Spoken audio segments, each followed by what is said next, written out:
నైరుతి బంగాళాఖాతంలో ఏర్పడిన తీవ్ర అల్పపీడనం వాయుగుండంగా మారనుంది. దీని ప్రభావంతో ఏపీలో భారీగా వర్షాలు కురుస్తున్నాయి.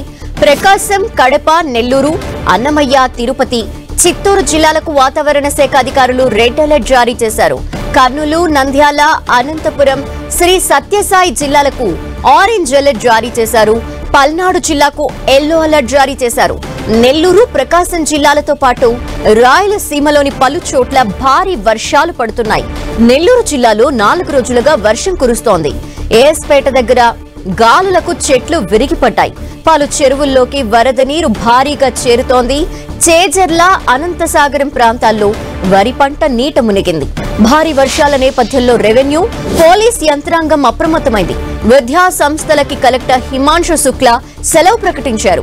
పోలీసు, రెవెన్యూ యంత్రాంగం అప్రమత్తంగా ఉండాలని కలెక్టర్ ఆదేశించారు. ఎలాంటి పరిస్థితినైనా ఎదుర్కొనేందుకు సిద్ధంగా ఉండాలన్నారు. వర్షాల దృష్ట్యా కలెక్టరేట్లో కంట్రోల్ రూమ్ ఏర్పాటు చేసినట్టు చెప్పారు. కడప జిల్లాలో రాత్రి నుంచి ఎడతెరిపి లేని వర్షం కురుస్తోంది. రహదారులపై వర్షపు నీరు ప్రవహిస్తోంది. కాలువల్లో వ్యర్థాలు, చెత్త చెదారాన్ని నగరపాలక సిబ్బంది తొలగిస్తున్నారు. అగ్నిమాపక, పోలీస్, రెవెన్యూ అధికారులు అప్రమత్తమయ్యారు.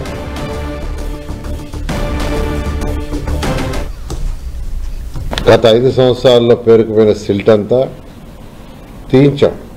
కొన్ని దగ్గరలో 2 అడుగులు, కొన్ని దగ్గర 3 అడుగులు, కొన్ని దగ్గర 1.5 అడుగు, కొన్ని దగ్గర 1 అడుగు సిల్టు స్పెషల్ డ్రైవ్ పెట్టి తీయించబట్టే ఈరోజు నెల్లూరు సిటీలో ఎక్కడ నీళ్లు నిలవాల. అక్కడక్కడ ఏదైతే ఫుట్పాత్లు ఏదైతే ఉన్నాయో దాని మీద యాక్చువల్గా ఆ రాళ్ళు వేసుకోవటం, బండలు వేసుకోవటం వల్ల ఆ కాగితాలు వచ్చి బ్లాక్ అవటం వల్ల వెనక్కి దాంట్లో తప్పితే ఎక్కడ కూడా లేదు. అందుకని అందరూ కూడా ప్రజలు హర్షిస్తున్నారు. నేను, కలెక్టర్ గారు, కమిషనర్ ఇప్పుడు టౌన్ అంతా తిరిగి వచ్చాం. ఎక్కడైనా నీళ్లు స్టాక్ అయి ఉన్నాయని, ఎక్కడ కూడా నీళ్లు స్టాక్ కాలేదు. బాగా చేశారు.